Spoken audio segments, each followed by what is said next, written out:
Good evening, one and all.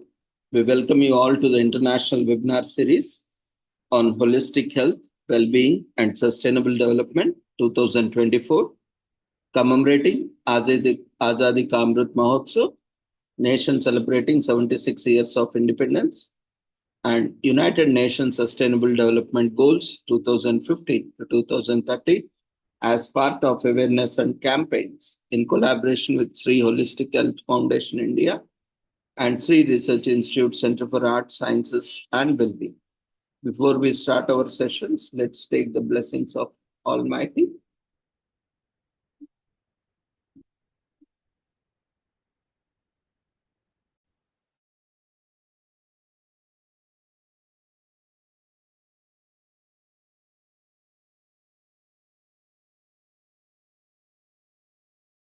कुरुत्वं कल्याणम् आरोग्यं धनसम्पदः शुभं कुरुत्वं कल्याणम् आरोग्यं धनसम्पदः शत्रुबुद्धिविनाशाय दीपज्योतिर्नमोऽस्तुते दीपज्योतिर्नमोऽस्तुते शुभं कुरुत्वं कल्याणम् आरोग्यं धनसम्पदः शुभं कुरुत्वं कल्याणम् आरोग्यं धनसम्पदः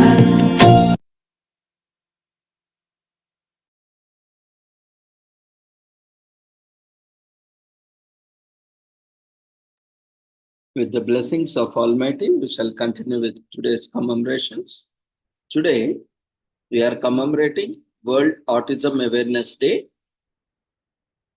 with the theme Moving from Surviving to Thriving, autistic individuals share regional perspectives. Every year on 2nd April, it is commemorated as World Autism Awareness Day.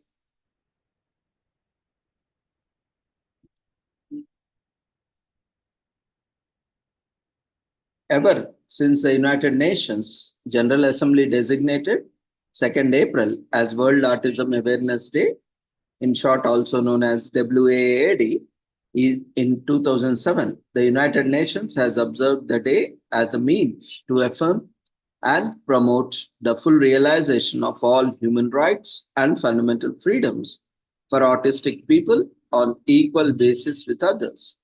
Progress have been made, not least thanks to the many amazing autistic advocates who have worked tirelessly to bring the lived experiences of autistic people to the wider world. The General Assembly resolution from 2007 emphasizes the importance of raising public awareness of autism. Today, 17 years later, we have moved beyond raising awareness to promoting acceptance and appreciation of autistic people and their contributions to society. The 2024 World Autism Day Awareness and Observance will, for the first time, seek to provide a truly global overview of the state of affairs in the regard to the perspectives of autistic people themselves. Like last year, this observance or the event will feature an all autistic lineup of panelists from all walks of life, representing 6 regions: Africa, Asia, and the Pacific, Europe, Latin American, and the Caribbean, North America, and Oceania. So they will provide their thoughts on the state of affairs in their respective regions, as well as the importance of the implementation of the Sustainable Development Goals, SDGs, for autistic people to be able to thrive. As every year, this year, the event is organized by United Nations Department of Global Communications in close collaboration with the Institute of Neurodiversity, ION. ION is a neuro-minority founded and led volunteer-run inclusive global membership organization headquartered in Switzerland. With a presence currently in 23 countries globally, it is the world's largest and most globally represented and diverse neurodiversity initiative. Its purpose is to represent and empower neuro minorities fostering acceptance, appreciation, education, and advocating for equal opportunities and human rights. The event is co-sponsored by the permanent missions of Italy and Poland to the United Nations, with support provided by the Group for Autism, Insurance, Investment, and Neurodiversity Gain.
Throughout its history, the United Nations family have celebrated diversity and promoted the rights and well-being of persons with disabilities, including learning differences and developmental disabilities. In 2008, the Convention on the Rights of Persons with Disabilities entered into force, reaffirming the fundamental principle of universal human rights for all. Its purpose is to promote, protect, ensure the full and equal employment of all human beings and fundamental freedoms by all persons with disabilities and to promote respect of their inherent dignity. It is a vital tool to foster inclusive and caring society for all and to ensure all children and adults with autism can lead full and meaningful lives. The United Nations General Assembly unanimously declared 2nd April as World Autism Awareness Day, Wide Resolution 62 by 139, to highlight the need to help improve the quality of life with autism so that they can lead full and meaningful lives as an integral part of society. Autism is a lifelong neurological condition that manifests during early childhood, irrespective of gender, race, or socioeconomic status. The term autism spectrum refers to a range of characteristics. Appropriate support, accommodation, and acceptance of this neurological variation allow those on spectrum to enjoy equal opportunity and the full effective participation in society. Autism is mainly characterized by unique social interactions, non-standard ways of learning, keen interest in specific subjects, inclination to routines, challenges in typical communications, and particular ways of processing sensory information. The rate of autism in all regions of the world is high, and lack of understanding has a tremendous impact on the individuals, their families, and communities.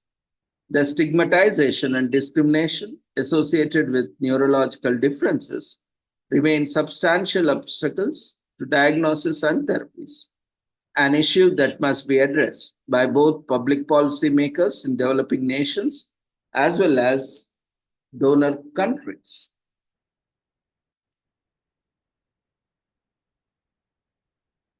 Autism Acceptance Day is also known as World Autism Day or World Autism Awareness Day, which is observed annually on April 2nd, adopted by United Nations on December 18, 2007. The purpose of this day is to raise awareness and promote acceptance of people with autism spectrum disorder. It also presents an opportunity to tear down misconceptions and false notions about disability. Autism Awareness Day was adopted by the United Nations on 18th December 2007, and this day was proposed by the then Qatari United Nations representative Moza bint Nasser Al Misl and supported by all member states. This day aims to raise awareness about people living with autism spectrum disorder, ASD. However, there have been some contention as to the use of words autism awareness, as several autism rights advocates have argued that the purpose of the day shouldn't be merely to raise awareness about autism. The Autistic Self Advocacy Network prefers the term autism acceptance instead because it promotes overcoming prejudice against autistic people as opposed to merely publicizing autism. So, autism spectrum disorder is a developmental and neurological disorder that progresses throughout a person's lifetime but develops in early childhood.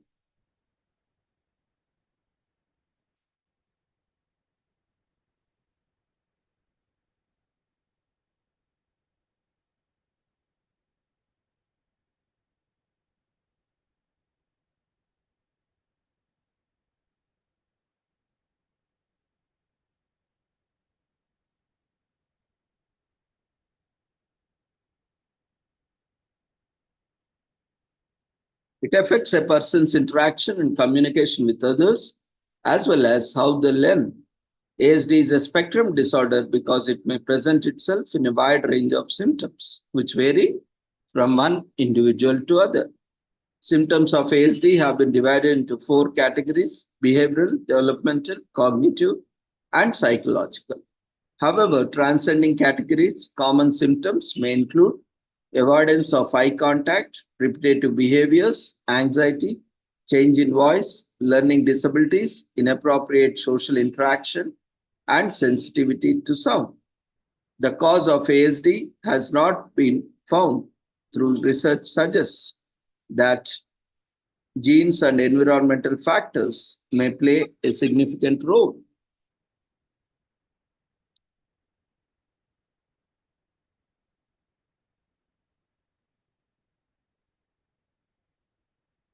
An Australian American psychiatrist and physician, Leo Kanner, first describes autism as a psychotic disorder in 1943.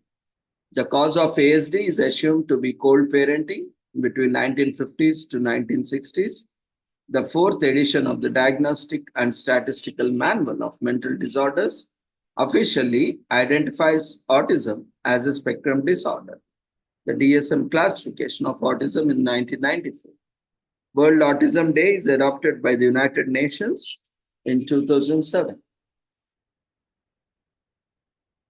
Asperger's syndrome is a developmental disorder written to autism that affects a person's ability to communicate and socialize with others effectively.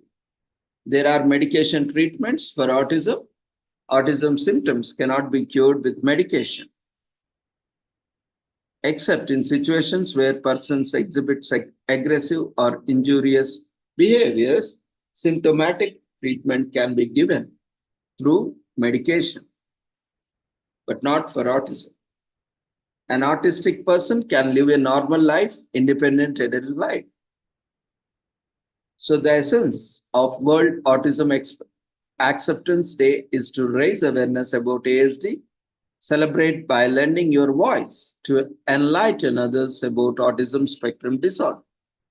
One of the best ways to celebrate is by pledging to be kind to people living with ASD, not just on this day, but every day afterward. Show kindness to them in your words and actions and by helping to make their lives easier. To this end, it is important to learn how best to communicate and interact with people with ASD. Refuse to tolerate or facilitate any form of bullying against autistic people. Stand in solidarity with them and say no to harassment, discrimination, and bullying.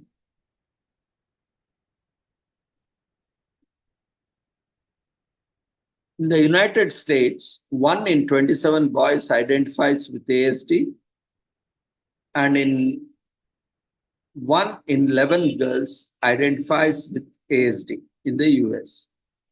44% of the children with ASD has an average to above average intelligent quotient, IQ.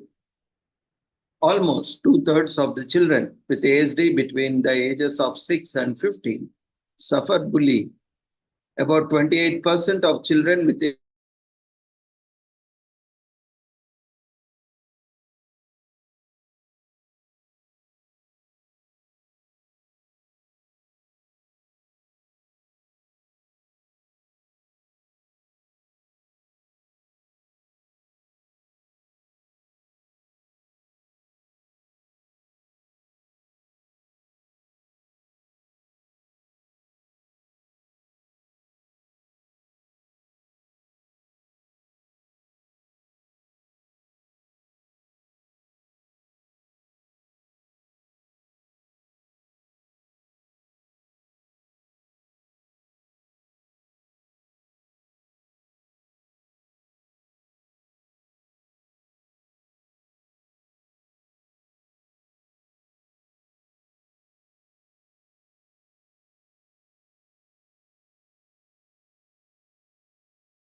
So many people harbor misconceptions about autism. This awareness day is vital in enlightening people about the causes and symptoms of autism so that they can be better understand and tolerate people living with their disorders. World Autism Awareness Day promotes the acceptance of people living with autism. It helps the rest of the world understand that their differences are not sufficient reason to ostracize or deny them opportunities.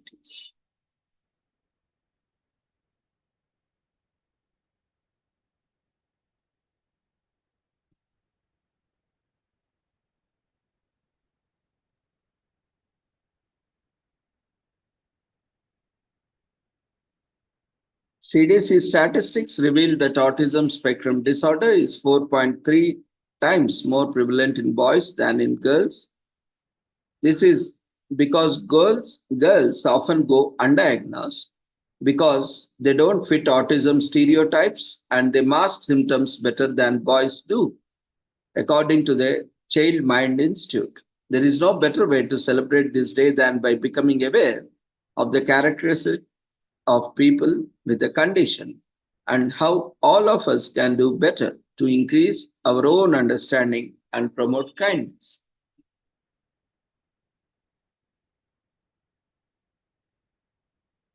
Autism spectrum disorder is a developmental disorder characterized by behavioral and communicational affections that impact a person's ability to navigate social interactions and also causes repetitive and restricted behavior. The first historical appearance of the word autism was made in the 1911 by psychiatrist Egan Bleuler, who used the term to describe a specific cluster of symptoms that were considered simple symptoms of schizophrenia as an external social withdrawal. In that order, it was 1943 when pediatric psychiatrist Dr. Leo Kanner characterized autism as a social and emotional disorder in his article, Autistic Disturbances of Affective Contact. And in 1994,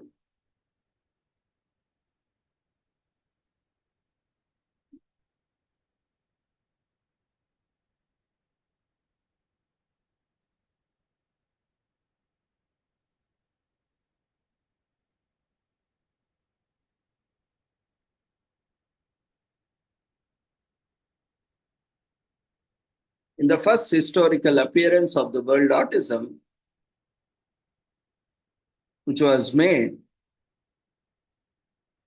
in 1911, in that order, it was 1943 when pediatric psychiatrist Dr. Leo Kanner characterized autism as a social and emotional disorder in his article, autistic disturbances of affective contract.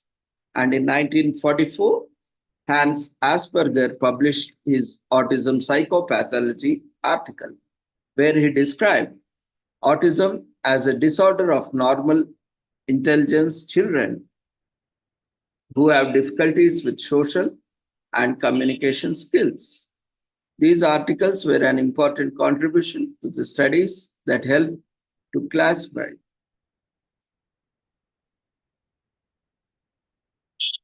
autism as a disorder separate from schizophrenia in 1980.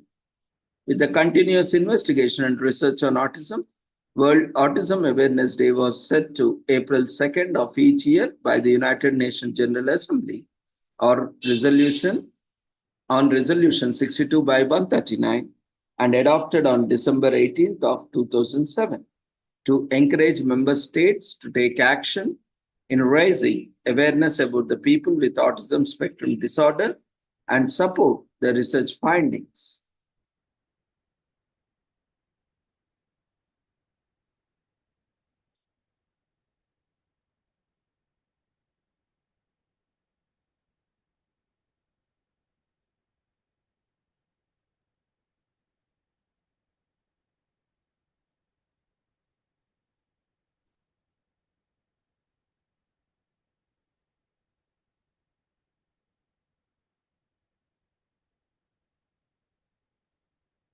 The notion of autism as a spectrum was developed in 2013 by the American Psychiatric Association in a fifth edition of the Diagnostic and Statistical Manual of Mental Disorders. By combining all subcategories of autism and related conditions into one unified category, including verified characteristics, severity, and preservation of the symptoms.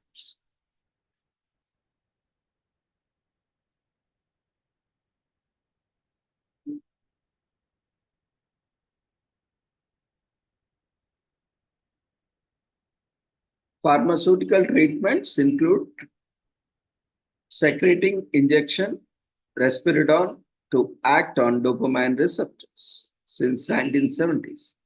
As a result of a 30-year study, Sula Wolf publishes that children with Asperger syndrome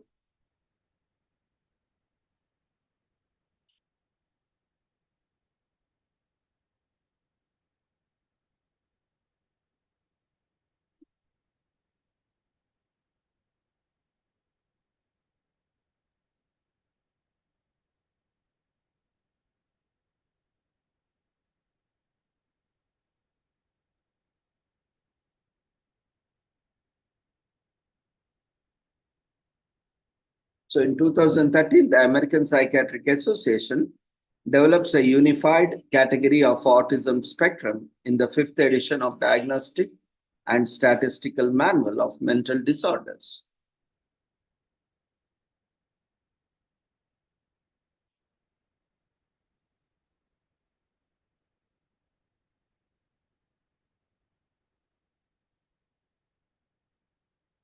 Today is also commemorated as International Fact-Checking Day.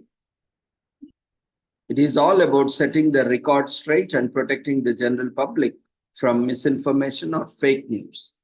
And while of a publication through the verification of facts and prevention of misinformation or journalist fraud, happily, this can help reduce lawsuits and cases of defamation, which errors in reporting may lead to. Hence, it's evident that the fact checker plays quite a key role here too.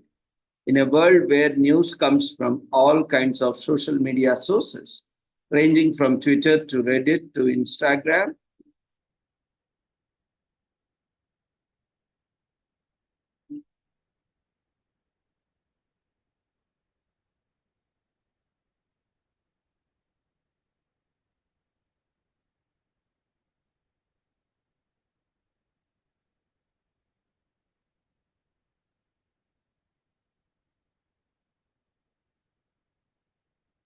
the first observation of International Fact-Checking Day was on April 2nd, 2017.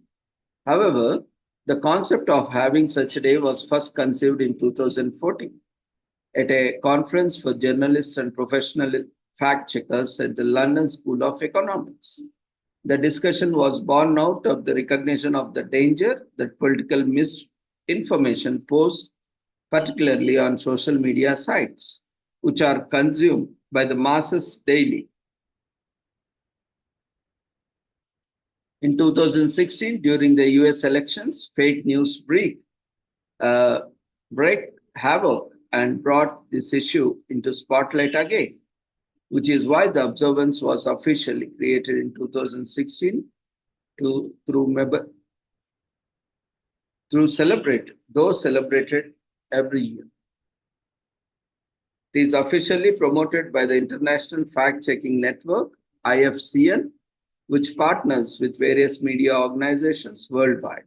The significance of the date, April 2nd, is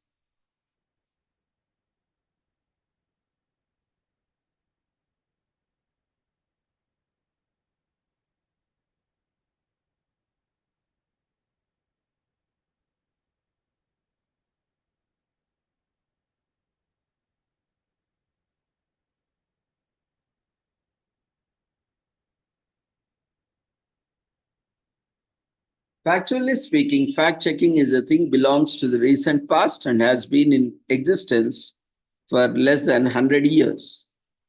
It has its roots in the era of American yellow journalism, where truth took the backseat to sensationalism. When it came to headlines, all for the sake of profit, initially dominated by women and considered a feminine job, fact checking began to again legitimacy as a career with the establishment of the Time magazine in 1920s with the explosion of fake news and social media sites now. It has doubled its importance.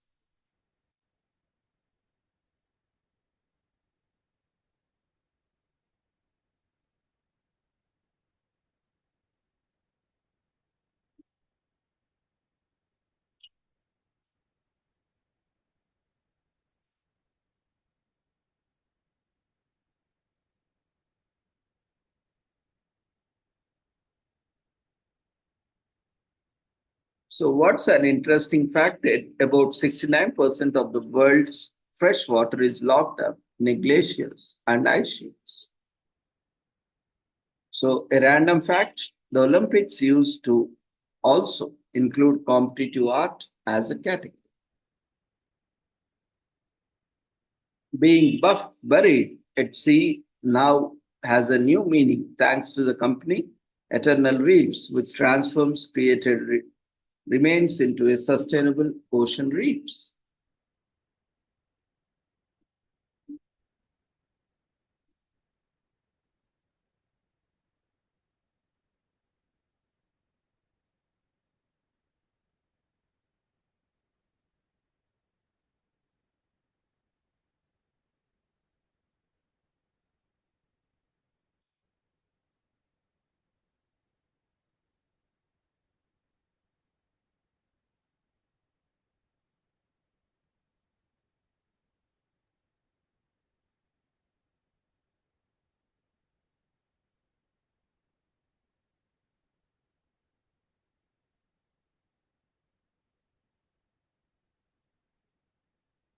So, how do you fact check? Run an image search by right clicking on an image. Checking publications that you trust are reputable is a good way to verify the information. Google has a new tool called Fact Check Explorer, which aids the process of fact checking. If a picture looks like suspicious, there are resources like Google Earth, which can give real evidence to compare with. Reliable sources can be found in the category of search engines like Google. To stop spread the misinformation, it is important to be aware of how influential what one needs in the news can be. Fact checking ensures that we all take responsibility for what we consume and what we believe to root our corruption and potentially harmful propaganda. So fact checking professionals need to help and collaboration of the public because web is so wide and there are just so many ways that information is disseminated these days.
Today, when we think of childhood nostalgia, we are instantly taken back of our picture book reading days and better occasion to reminisce on those times on National Children's Picture Book Day on April 2nd.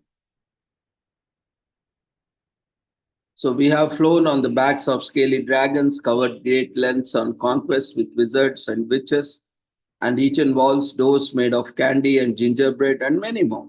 Our creativity, innovation, and our craziness was the limit. They have taught us valuable lessons, and most importantly, we had fun adventures while sitting with a picture book open on our laps. A wise person once said that books open the mind and heart to endless possibilities. And it is quite true. One of the reasons that Children's Picture Book Day is celebrated on April 2nd is because renowned fairy tale writer Harris Christian Andersen's birthday also falls on the same day. There are many picture books from the West, like Peter Rabbit, Where the Wild Things Are. The Cat in the Hat are just some of the classical children books widely popular that insanely come to mind when we think of National Children's Picture Book Day.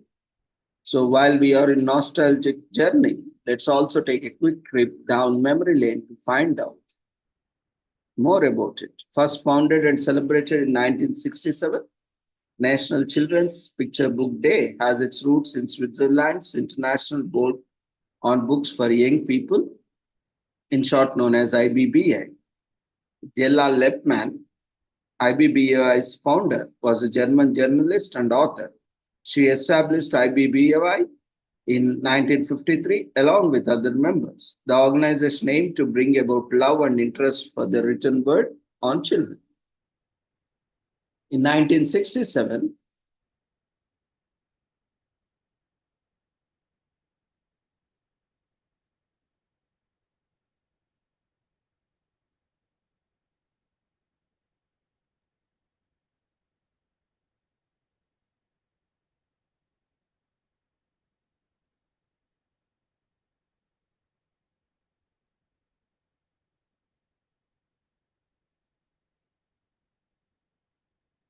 So for centuries, the importance of reading has been taught in schools. Still, International Children's Book Day bring awareness to reading and how essential it is in molding the young minds of the future. Books provide kids with a sense of escapism from their mundane realities of their difficult circumstances and allow them to discover stories on their own terms in a language they understand. Next time, you don't know what to get your little niece or nephew, buy them a book that meant something to you when you were growing up and share the adventure.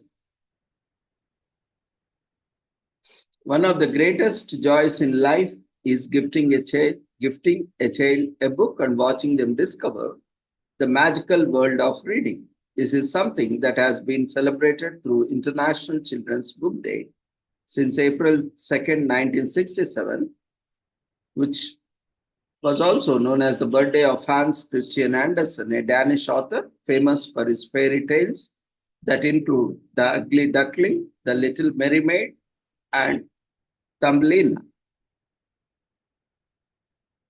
Fairy tales are inspired by various folklore, including characters like from European dwarfs, elves, fairies, giants, gnomes, goblins, mermaids, and talking animals.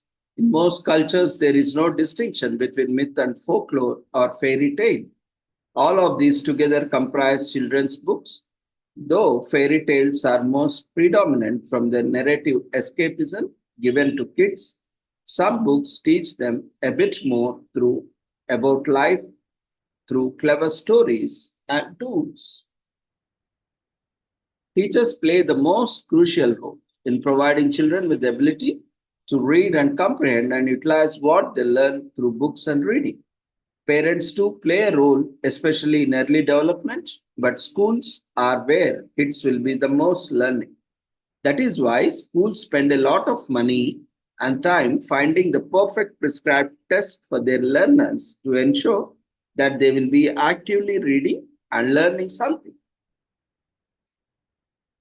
So, International Children's Book Day is sponsored by the International Board on Books for Young People, which is a non-profit organization based in the United Kingdom.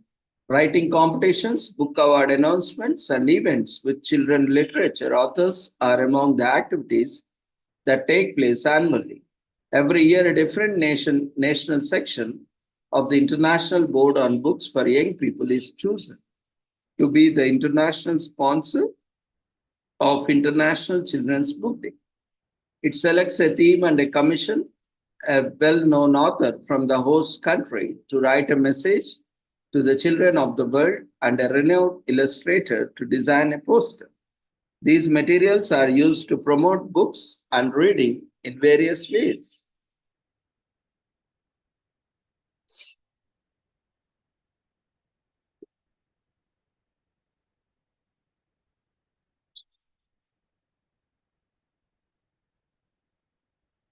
Most children learn to read by the age of 6 or 7. Some children begin learning as early as the age of 4 or 5. Even if a child has a head start, they may not be able to maintain their advantage once the school begins.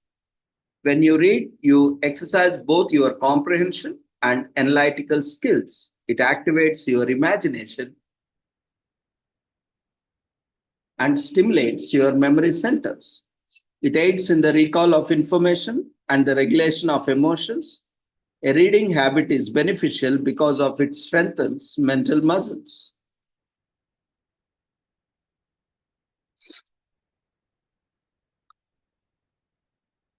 Reading effectively entails reading in a manner that allows you to comprehend, evaluate, and reflect on a written text.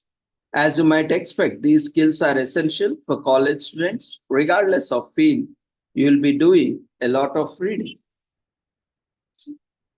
So you can buy a brand new book or select a book from your collection or archive to give a child in your family or in your neighborhood or even the child of someone you work with. A book is a wonderful gift idea and it provides hours of enjoyment for little ones.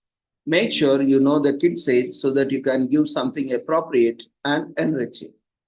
Reread an old favorite and discover our favorite things. We find out our taste in the music, television, clothing, and ebooks.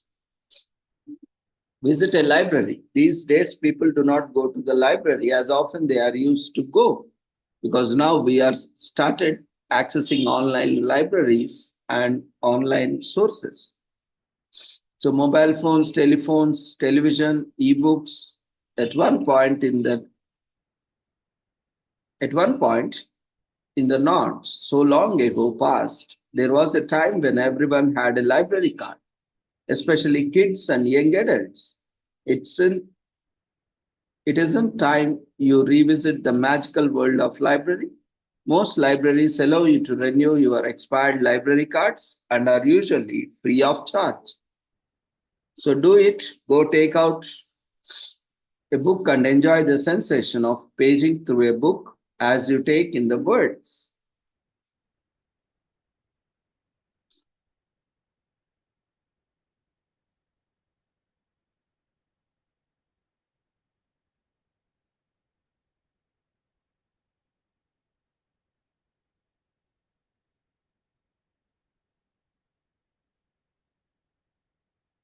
Reading shapes the minds of the future. While reading can entertain and provide escapism from reality, one of the essential parts of reading, especially for children, is that it teaches them skills like spelling and grammar, narrative tools, and lessons in the shape of character choices and outcomes. It has been proven that when kids start reading at a young age, they experience little to no learning difficulties and can easily focus on their schoolwork and other reading tasks. We all know that mobile phones, tablets, and television screens are the most common things currently occupying our kids' time and minds. It can be challenging to break them free of those habits. But when you get them to instead read a book or page through a picture book, they can become less anxious, more focused, and even learn something. Next time you want to make sure your kid is entertained at a family event or in a group setting instead of pulling out a tablet. Research has shown that most people who are working in creative fields and industries that require creative thinking and comprehension started reading at a young age of 3 to 5 and are avid readers. When you can read words and imagine worlds and characters and settings, that gives you the ability to create your own stories. Imagination is a gift cultivated through reading and something that should be celebrated. It starts at home or school when a child opens a book.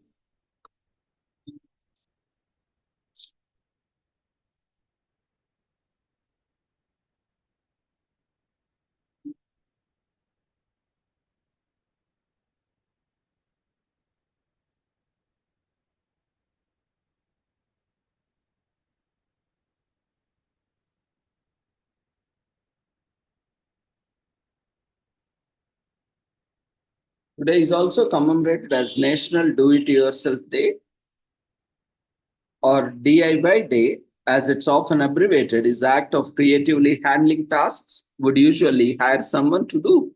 These include building, decorating, fixing, and renovating, and many more. This day was created by the Craft Box Girls team to encourage fellow crafters and spark the creative interest of people of all ages and genders across the nation. Do it yourself is a self made culture that applies to the large things like flipping a house and the smaller things like cutting your hair. People have been doing it themselves for longer than you might think so. In the times when you couldn't look up a name and phone number through a yellow book or search online for a local artisans, people relied on personal skills and helpful advice to get job done. In the 6th century BC, there was a template like building in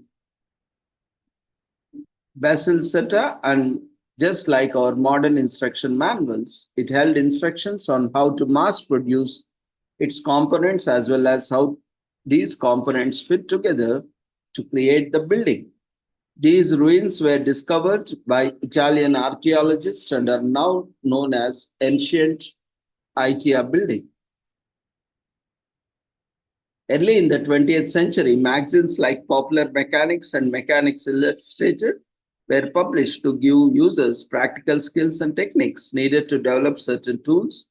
And by the middle of the same century, do it yourself had become a common term and practice for people undertaking home improvement projects and smaller creative tasks. By the late 1900s, DIY had taken over the several television shows and channels dedicated to that. The development of the internet and the World Wide Web also led to the breakthrough for DIY projects as it became easier to access videos and blogs dedicated to self made creative lifestyle and improvements.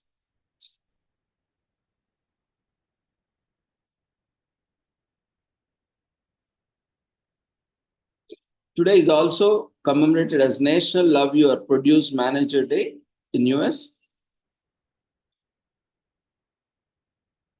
Customers express their gratitude to the supermarket produce managers and the wonderful work they do to ensure that we get fresh food daily. The day acknowledges all the hard work that produce managers do to bring us the world's best produce right to our storefront. Produce managers are members of the supermarket administrative staff. They are responsible for choosing which produce their store will sell and the best places they can source it. And don't forget to thank your produce manager today.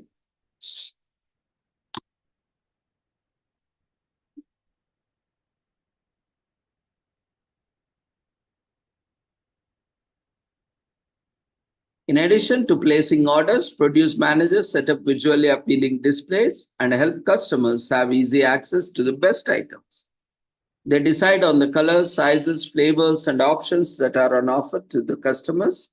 In effect, just about everything that pops up on your plate was brought to you by Produce Manager. National Love Your Produce Manager was first observed in 2012. The day highlights the role of a store's produce manager who is fully responsible for creating and maintaining the produce display. The person also works with the supermarket's guidelines to optimize sales and boost the net profit of their department. In addition to these duties, produce managers are involved in introducing and experimenting with new products in their department. Consequently, many supermarket sales depend on the efforts of these managers. They aim to offer better customer service. A well qualified and efficient manager and contributes to building a loyal customer base.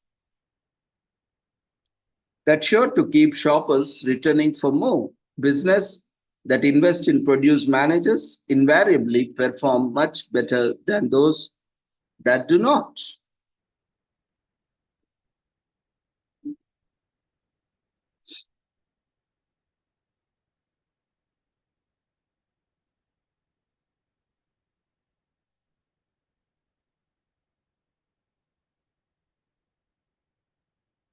Today is also commemorated as Reconciliation Day. It is an opportunity to mend relationships that we may have damaged on purpose or not. Through our words or actions, forgive and ask for forgiveness in the resonant message for the National Reconciliation Day. It is a day when you have to dump your apprehensions about approaching a person you have hurt in the past without analyzing those mistakes it was. Just keep a step towards that person. Where a rash moment can damage relationships, a sincere effort on National Reconciliation Day can repair the damage. The day urges people to heal old wounds by clearing misunderstandings and asking to be forgiven. You gossiped about your colleagues' failed romance in the office, leading to people perceiving you as disrespectful of the opposite sex. While you were just having fun, your colleague was angry and stopped talking to you. At some stage or other, we all have been guilty of damaging relationships through our words or deeds. A single act or sentence creates a deep misunderstanding, and before you realize it, results in gaping fissure in the relationship. Anger and disappointment take over, and soon the relationship is damaged beyond the repair. Days become months and years, and not a single word is exchanged. It could happen between childhood friends, siblings, family members, or even your teammate from the local football team. As time passes, the damage could transcend to your other relationships. Estrangement with your spouse family could lead to marital stress. Similarly, problems with your colleague could lead to professional and work related stress. Slowly, anger turns to bitterness and seeps into your psyche, leaving you a troubled soul. National Reconciliation Day offers people an opportunity to reconcile relationships that work on past issues. Reach out to the person with whom were once on good terms and do your part to break down barriers. You may or may not apologize, but it is essential to show a willingness to reconcile. The credit for the day goes to the newspaper columnist Anne Landers. Active in 1980s, she regularly reproduced to her readers and letters in response to one such letter. She started promoting April 2nd as Reconciliation Day. Each year on the day, she encouraged her readers to mend their broken relationships and dedicated her columns to letters about these relationships.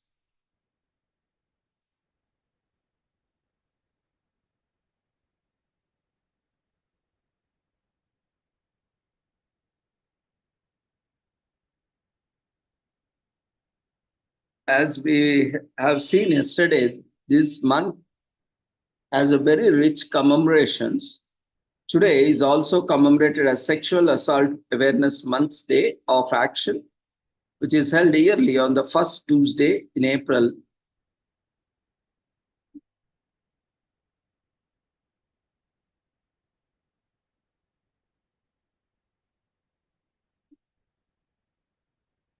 This year it is observed on April 2nd. So the day raises awareness about sexual assault. The goal is to prevent sexual assault, harassment, and abuse through education. It is critical to teach consent and comprehend boundaries. The day promotes important tools to help shift cultural views through social media campaigns, events, and more. Throughout the month and beyond, the day offers methods to support victims. Following the broader trend of social activity throughout the decade, the 1970s saw a tremendous increase in prevention and awareness of sexual violence across America. Beyond raising awareness, the Bay Area Women Against Rape created the nation's first rape crisis center in 1971, providing urgent victim care. Take Back the Night marches have gathered women in an organized protest against rape and sexual abuse. Since 1976, these activities eventually merged into a movement spread across the US and Europe. As a result of the campaign, more widespread actions to raise awareness about violence against women occurred. Domestic abuse awareness became the main focus in the early 1980s when campaigners utilized October to raise awareness of violence against women. The National Coalition Against Sexual Assault, NCASA, conducted an informal poll of state sexual assault coalitions in the late 1980s to select the best date for a national sexual assault awareness week. In the late 1990s, numerous advocates started organizing programs and events throughout April to support the concept of nationally recognized month for sexual violence awareness and prevention. SAM was first noticed, which is in term known as SAM, was first noticed across the country in April 2001. The Violence Against Act was written and implemented in 1994, bringing together state coalition activists and victims. The National Sexual Violence Resource Center was established in 2000 by Pennsylvania Coalition Against Rape and the Centers for Disease Control. The NSVRC organized the first official National Sexual Assault Awareness Month campaign in 2001.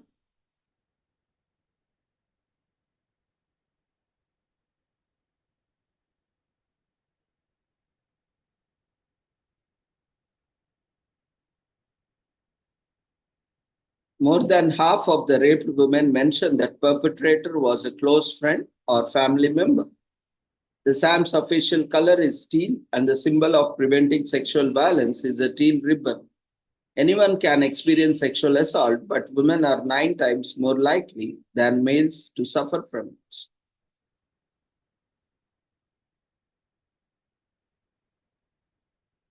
So, with this, we shall end today's commemorations.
Yeah, with a query. Okay. So, how do we identify early signs of autism? See, one of the most important things you can do as a parent or caregiver is to learn the early symptoms of autism or early signs of autism and become familiar with the developmental milestones that your children should be reaching. So, let's look at few signs. But be cautious because these are some common types of behaviors you might see in children diagnosed with autism spectrum disorder. Not all autism children will have all these behaviors, but most will have several of these behaviors, which we are going to discuss. That's why professional evaluation is crucial. We are just trying to identify, and if we find such behaviors, we can take to a professional to rule out whether it is an autism or not. But we should not label any child. Additionally, some of the children without ASD might display some of these behaviors. But for those with ASD, these behaviors can be disruptive or challenging to daily life. So, in spite of having these behaviors, if they are not disruptive or challenging to their daily life, it may not be autism. You can screen for autism. Let's see some signs of autism in babies by 6 months. Few or no big smiles or other warm, joyful, and engaging expressions. Limited or no eye contact. By 9 months, little or no back and forth sharing of sounds, smiles, or other facial expressions. Signs of autism in toddlers by 12 months, little or no babbling, little or no back and forth gestures such as pointing, showing, reaching, or waving, little or no response to name. By 16 months, very few or no words. By 24 months, very few or no meaningful two-word phrases, not including imitating or repeating. So signs of autism at any age, beyond this age or even at this age: loss of previously acquired speech, babbling or social skills, avoidance of eye contact, persistent preference for solitude, difficulty understanding other people's feelings, delayed language development, persistent repetition of words or phrases, echolalia, resistance to minor changes in routine or surroundings, restrictions or restricted interests, repetitive behaviors like flapping, rocking, spinning, and so on, unusual and intense reactions to sounds, smells, tastes, textures, lights, and or colors. If you see any of these symptoms, then you can take child to a professional for screening. Now, at what age is autism diagnosed? Autism can reliably diagnosed by age 2 for most children, but no child is labeled with autism below the age of 6 because still the child is in developing stage. Research shows that early intervention can make a lifetime of difference for people with autism. So if the screening says the child has autism, then we can, through intervention, can provide intervention so that the child can overcome those difficulties. So age of autism diagnosis and early signs of autism can vary widely from child to child. Some children show early signs of autism within the first 12 months of life. In others, autism signs may not show up until 24 months of age or later. Importantly, some children with ASD gain new skills and meet developmental milestones until 18 to 24 months of age, and then they may stop gaining new skills or lose the skills once they had. The American Academy of Pediatrics, AAP, the leading pediatric health organization in the United States, recommend that children can be screened for autism at the ages of 18 months and 24 months. In addition, undergoing developmental and behavioral screenings during their regular well child visits at 9 months, 18 months, and 30 months. So research shows that by age 2, an ASD diagnosis by an experienced professional can be considered reliable. So if you have concerns about your child development, learn the science. The Center for Disease Control and Prevention Act Early program provides parents, child care professionals, and pediatric clinicians with free resources for child monitoring a child's development.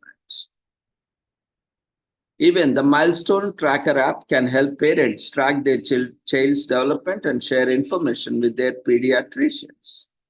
Take the MCHART-R screening questionnaire. The MCHART-R modified checklist for autism in toddlers revised can help you determine if a professional should evaluate your child. This simple online autism screening questionnaire available on our these sites, or like Indian Pediatric Association website or many other sites have these online screening tools. Or otherwise, you can visit any website which has this tool, and you can, this simple online autism screening questionnaire available online takes only a couple of minutes to complete. If answers suggest that your child has a high probability for autism, please consult with your child's doctor.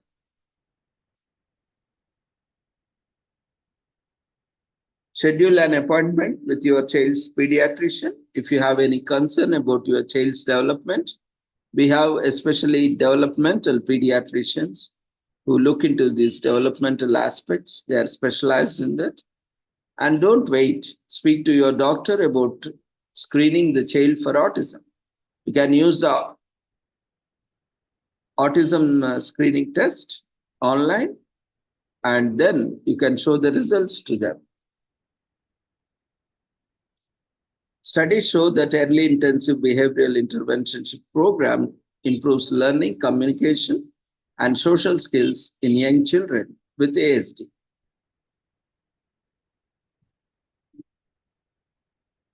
And in India, we have tool ESA, and even we have online screening tool developed by AIMS Child Division. You can download that tool from AIMS website or from the Google Play Store or iOS Store, and you can screen your child for autism.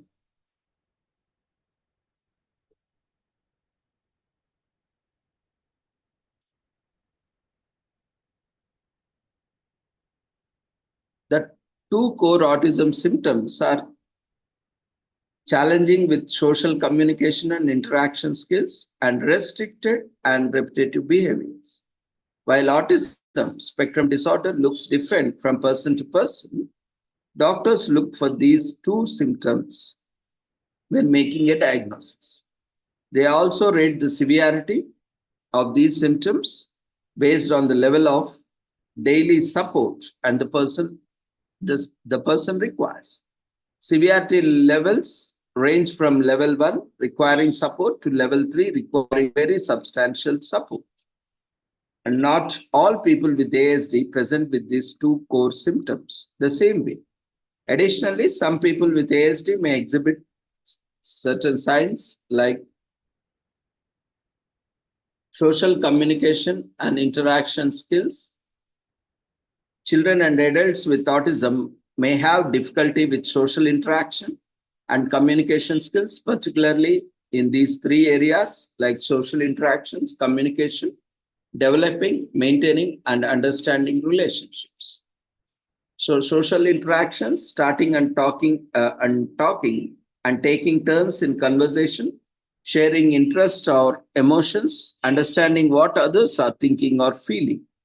So difficulty, especially in these areas, and in areas of communication, making eye contact, understanding other people's body language, gestures and facial expressions, regulating tone of voice. Example, they may speak too loud, too quietly, or and with a monotone voice. Developing, maintaining, and understanding relationships, expressing feelings and seeking emotional comfort from others, making friends and playing with peers, understanding boundaries and personal space, feeling overwhelmed in social situations. Restricted and repetitive behaviors vary greatly across spectrum. So, to get an autism diagnosis, a person must show at least two types of these behaviors.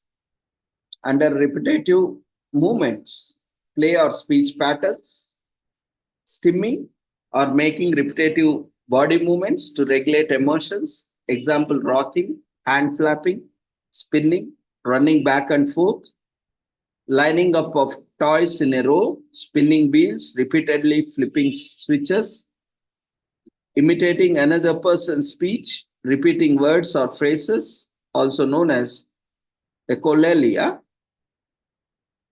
insistence on safeness and need for routine, extreme distress at even small change in plans or routine. Ritualistic behaviors, example, watching the same videos over and over, repeatedly touching objects in a set order, need for routine, example, same daily schedule, meal menu, clothes, route to school. Even a slight change can create a great discomfort in them. Intense and highly focused interest, extreme interest or knowledge of specific narrow topics. But this is a wonderful gift for them. If they keep attention or interest, and no one can beat them. If they are interested in something, then they learn it, they observe it, and they master it so much that they become experts in them. So extreme interest or knowledge of specific or narrow topics,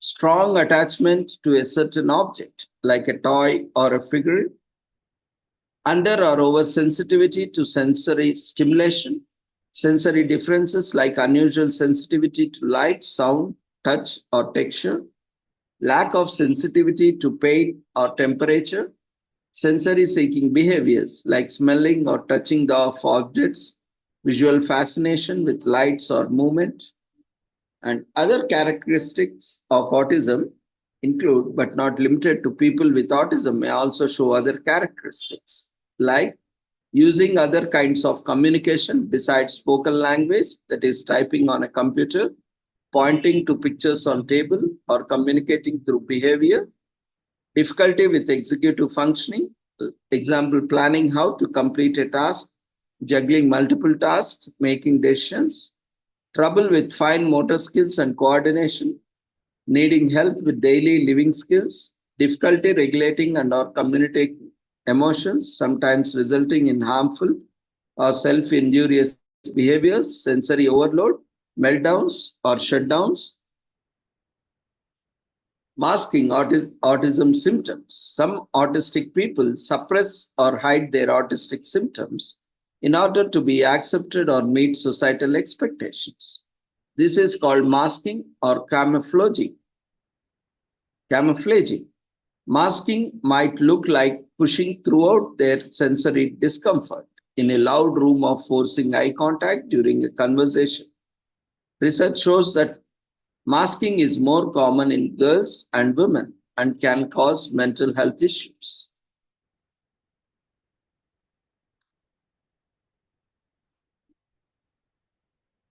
So, what causes autism? Autism spectrum disorder develops from a combination of genetic influences and environmental influences, including social determinants. These factors appear to increase the risk of autism and shape the type of autism that a child will develop. However, it's important to keep in mind that increased risk is not the same as the cause. For example, some gene changes associated with autism can also be found in people who don't have the disorder. Similarly, not everyone exposed to an environmental risk factor for autism will develop the disorder. In fact, most will not.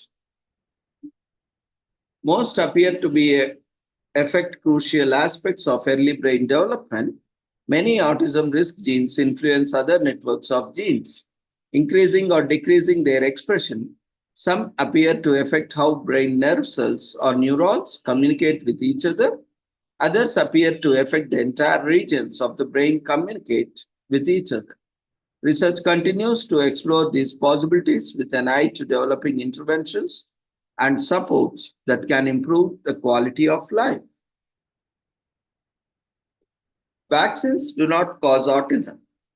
It is possible that the timing of autism diagnosis might coincide with the recommended vaccine schedule for children and adolescents, but scientists have conducted extensive research over the two last decades to determine there is no link between childhood vaccination and autism. The results of this research is clear. Vaccines do not cause autism.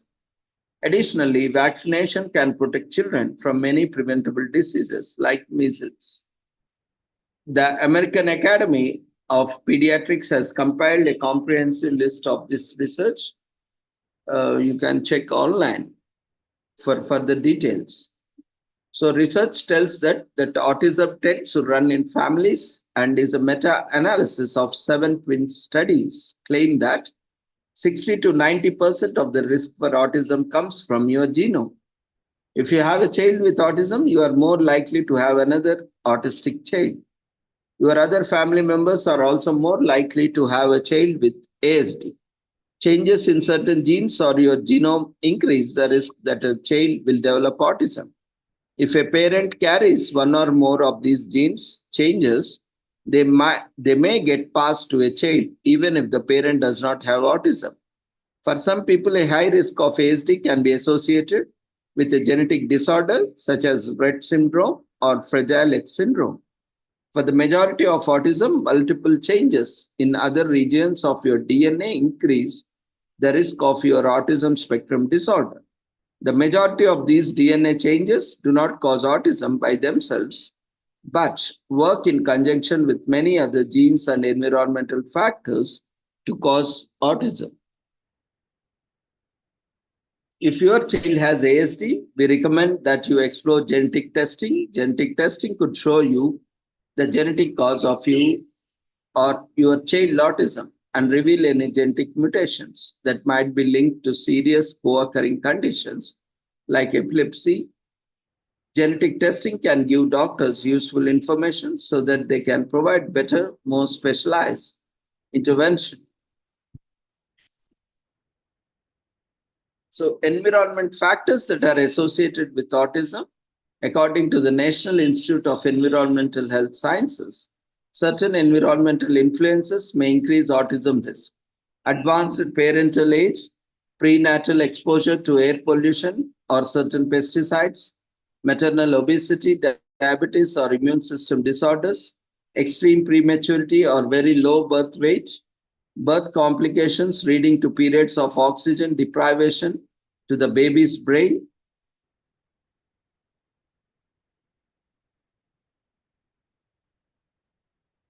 and so on.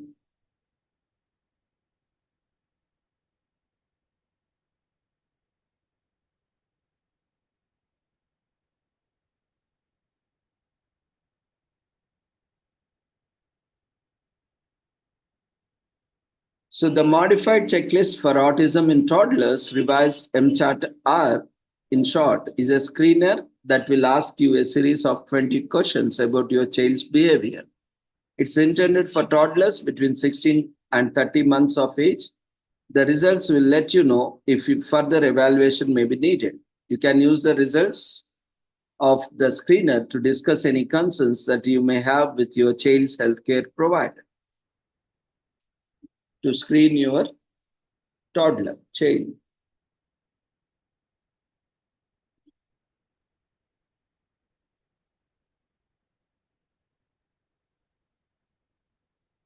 So the criteria for DSM-5, that is Diagnostic and Statistical Manual of Mental Disorders, the American Psychiatric Association, APA, Diagnostic and Statistical Manual of Mental Disorders, which is a handbook used by the healthcare professionals in the United States and much of the world, as it is an authoritative guide to the diagnosis of mental disorders like Bhagavad Gita or Bible or Quran or whatever you call for mental disorders. In 2013, the APA released the 5th edition of DSM-5. It stated that an autism diagnosis requires persistent deficits in social communication and social interaction across multiple contexts as manifested by the following: deficits in social emotional reciprocity, in nonverbal communicative behaviors used for social interaction, and in developing, maintaining, and understanding relationships. The full criteria, diagnostic criteria for ASD is as follows. In 2022, APA released DSM-5-TR, that is a text revision to the DSM-5, which included a clarification to the autism diagnostic criteria. Especially, the phrase manifested by the following was revised to read as manifested by all of the following to improve the intent and clarity of the wordings. So, autism spectrum disorder, DSM-5 diagnostic criteria: a persistent deficits in social communications and social interaction across multiple contexts as manifested by the following currently or by history. Examples are illustrative and not exhaustive. So deficits in social emotional reciprocity, ranging, for example, from abnormal social approach and failure of normal back and forth conversations to reduce sharing of interest, emotions, or affect, to failure to initiate or respond to social interactions. Second, deficits in nonverbal communicative behaviors used for social interaction, ranging, for example, from poorly integrated verbal and nonverbal communication to abnormalities in eye contact and body language, or deficits in understanding and use of gestures to a total lack of facial expressions and nonverbal communication. Deficits in developing, maintaining, and understanding relationships, ranging, for example, from difficulties adjusting behavior to suit various social contexts, to difficulties in sharing imaginative play or in making friends, to absence of interest in peers. Specify current severity. Severity is based on the social communication impairments and restricted repetitive patterns of behavior. The second criteria, restricted repetitive patterns of behavior, interest, or activities as manifested by at least two of the following, currently or by history. Examples are illustrative, not exhaustive. So, one, stereotyped or repetitive motor movements, use of objects or speech, simple motor stereotypes, lining up toys or flipping objects, echolalia, idiosyncratic faces, and so on. Insistence on sameness, inflexible adherence to routines, or ritualized patterns, or verbal non-verbal behavior, example, extreme distress at small changes, difficulties with transition, rigid thinking patterns, greeting rituals, needs to take same routine or eat food every day. Highly restricted fixated interests that are abnormal in intensity or focus, strong attachment to or preoccupation with unusual objects, excessively circumscribed or preservative interest, hyper or hyporeactivity to sensory input or unusual interest in sensory aspects of the environment. Example, apparent indifference to pain, temperature, adverse response to specific sounds or textures, excessive smelling or touching of objects, visual fascination with lights or movement. Specify current severity. Severity is based on the social communication, impairments, and restricted repetitive patterns of behavior. So third, symptoms must be present in the early development period, but may not become fully manifest until social demands exceed limited capacities or may be masked by learned strategies in later life. Symptoms causes clinically significant impairment in social, occupational, or other important areas of current functioning. These disturbances are not better explained by intellectual disability, intellectual developmental disorder, or global developmental delay. Intellectual disability and autism spectrum disorder frequently co-occur to make comorbid diagnosis of autism spectrum disorder and intellectual disability. Social communication should be below that expected for general development level. Individuals with a well-established DSM-4 diagnosis of autistic disorder, Asperger's disorder, or pervasive developmental disorder, not otherwise specified, should be given the diagnosis of autism spectrum disorder. Individuals who have marked deficits in social communication, but whose symptoms do not otherwise meet criteria for autism spectrum disorder, should be evaluated for social pragmatic communication disorder. So specify if with or without accompanying intellectual impairment, with or without accompanying language impairment, associated with another neurodevelopmental, mental, or behavioral disorder, with catatonia, associated with a known medical or a genetic condition or environmental factor. So, social pragmatic communication disorder, DSM-5, diagnostic criteria,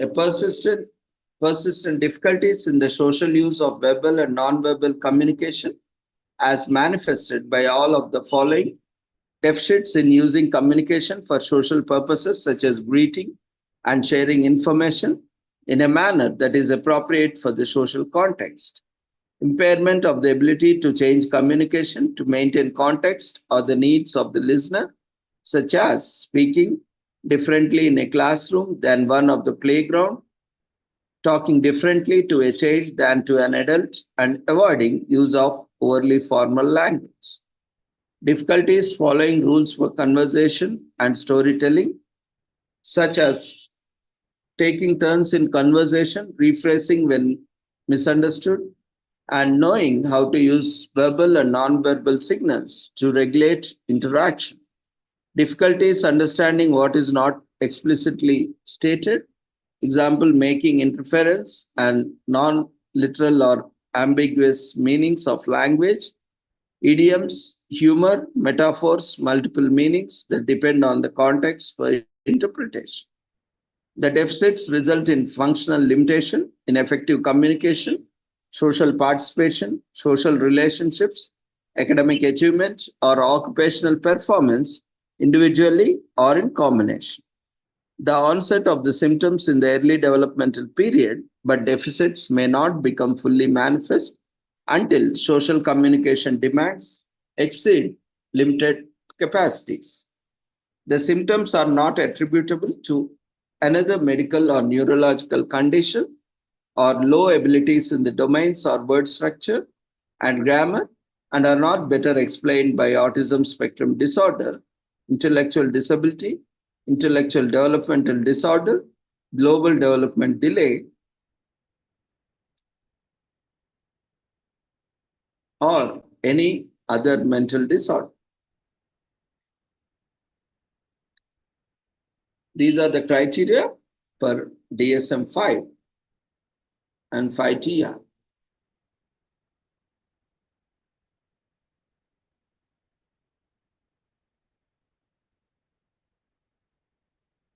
So, a range of physical and mental health conditions frequently accompany autism. They include, but are not limited to, gastrointestinal, that is GI problems, epilepsy, feeding issues, disrupted sleep, attention deficit, hyperactivity disorder, in short known as ADHD, anxiety, depression, obsessive compulsive disorder, OCD, schizophrenia, bipolar disorder, Down syndrome. So, autism and gastrointestinal disorders, GI disorders, are nearly 8 times more common among children with autism than other children. GI disorders commonly include chronic constipation, abdominal pain, gastroesophageal reflux, bowel inflammation. Autism and epilepsy seizure disorder affects up to a third of people with autism. By contrast, it affects only 1 to 2% of general population. So, red flags of epilepsy include unexplained staring spells, involuntary movements, unexplained confusion, severe headaches. Less specific signs can include sleepiness, disrupted sleep, unexplained change in abilities or emotions. Treatment of epilepsy is crucial to prevent brain damage. If you suspect that you or your child may have epilepsy, seek evaluation from a neurologist. Evaluation typically involves an electroencephalogram (EEG) to check for seizure-related brain activity. Sometimes it can be difficult for children to understand what is happening when they are having a seizure. In addition, it can be very scary for their peers or friends who witness them. So, if a family member suffers from seizures, you may want to consider medical alert bracelet that can inform responders the seizure disorder or any medications that individual may take. There are variety of options available on the internet. Autism and feeding eating issues. Feeding and eating problems affect around 7 out of 10 children with autism. These issues can include extremely restricted food habits and aversions to certain tastes and textures. Many adults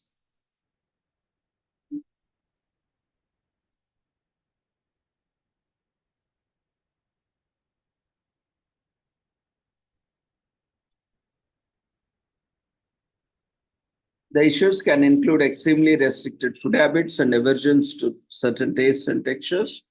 Many adults with autism likewise describe food aversions and restricted eating patterns. These challenges often stem from autism-related hypersensitivities and or strong need for sameness. Chronic overeating leading to obesity is another challenge. It can stem from an inability to search when it is full.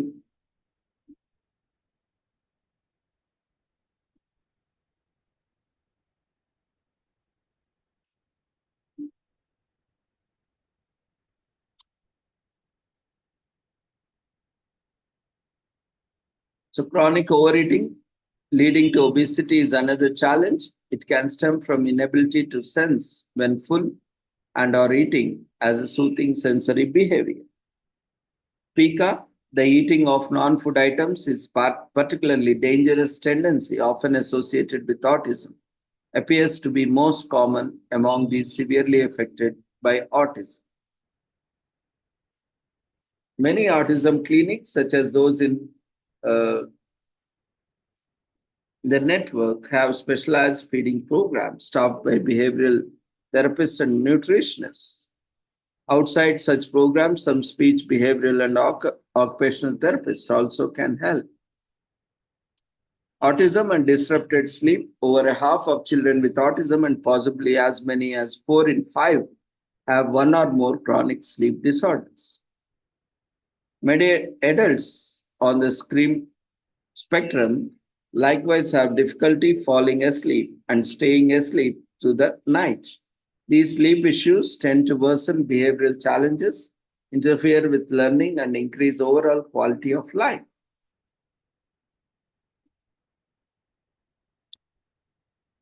Autism and attention deficit and hyperactive disorder, hyperactivity disorder, ADHD, affects an estimated 30 to 60% of people with autism versus 6 to 7% of the general population.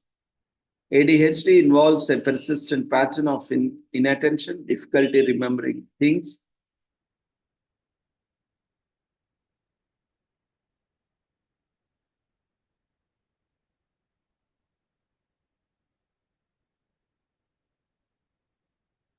symptoms.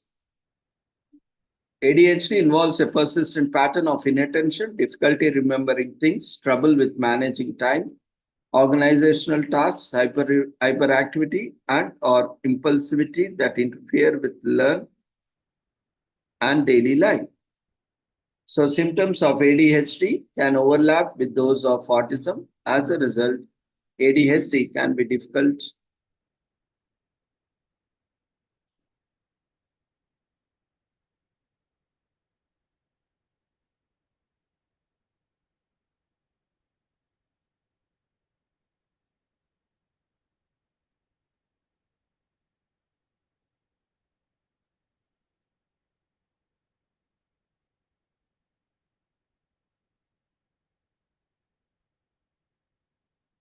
Autism and anxiety. Autism disorders affect up to 42% of people with autism. By contrast, they affect an estimated 3% of children and 15% of adults in the general population. Because people with autism may have trouble assessing and expressing how they feel, behavior often provides the best clues in those experiencing anxiety. Anxiety can trigger racing heart, muscle tightness, and stomach aches, Some people may feel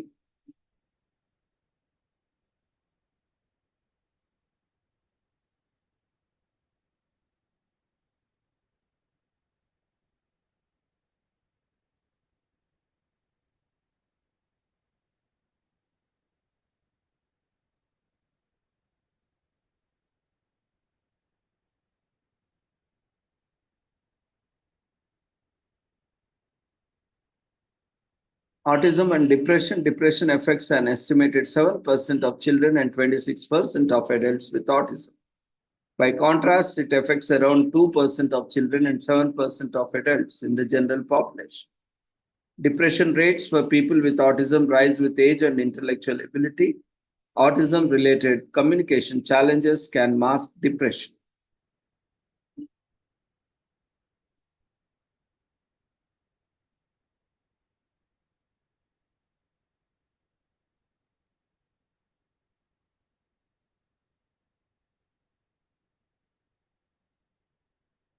Autism and obsessive compulsive disorder. Research suggests that OCD is more common among teens and adults with autism, that is, in the general population. However, it can be difficult to distinguish OCD symptoms from the repetition.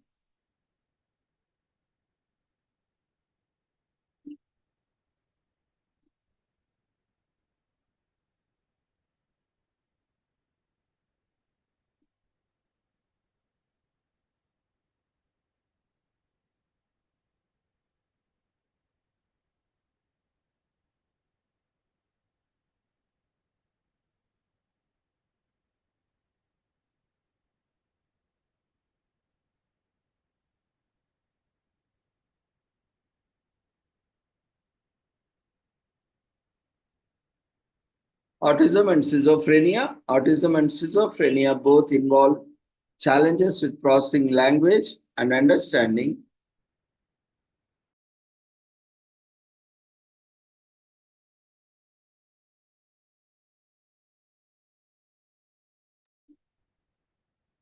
People with schizophrenia involve challenges with processing language and understanding other people's thoughts and feelings. Clear differences include schizophrenia's psychosis, which often involves hallucinations. In addition, autism's core symptoms typically emerge between 1 to 3 years. Schizophrenia emerges in early adulthood. So, treatments often include any psychotic medications. Autism and bipolar disorder. People with the bipolar disorder tend to alternate between a frenzied state known as mania and episodes of depression. It is important to understand the symptoms of true bipolar disorder from those of autism by looking at when the symptoms appeared and how long they listed. For example, a child with autism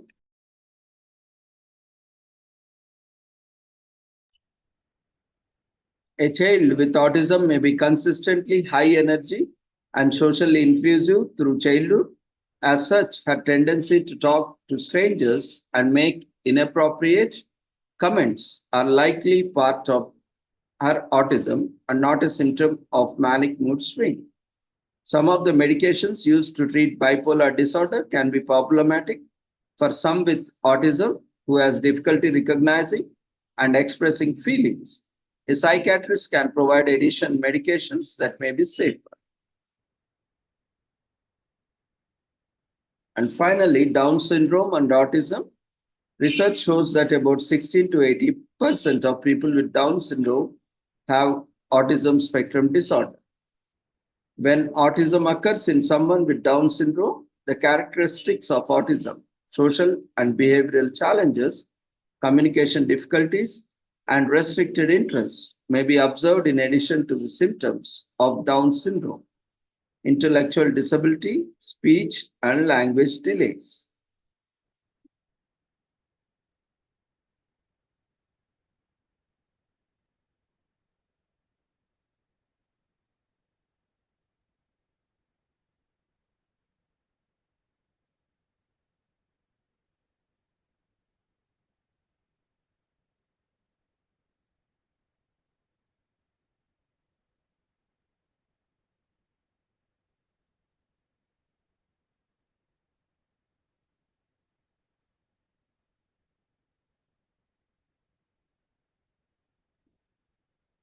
So with this, we shall conclude today's commemorations. Thank you everyone for joining us on this wonderful occasion and commemorations. So before leaving, we request everyone to quickly fill up the feedback form, which has been raised in the form of polls. See you all tomorrow at the same time with the same link with different commemorations. Take care. Good night.